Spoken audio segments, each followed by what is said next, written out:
título oficial Canicón, Los Pedrito y su primo Alfonsito.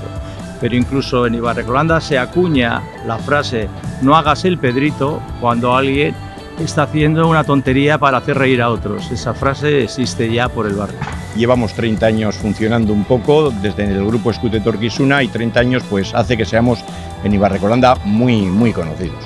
Entonces Pedrito significa el payaso tonto que la lía, que se cae, que le dan tortazos, pero que luego siempre no acaba siendo tan tonto. Ese es un poco el truco.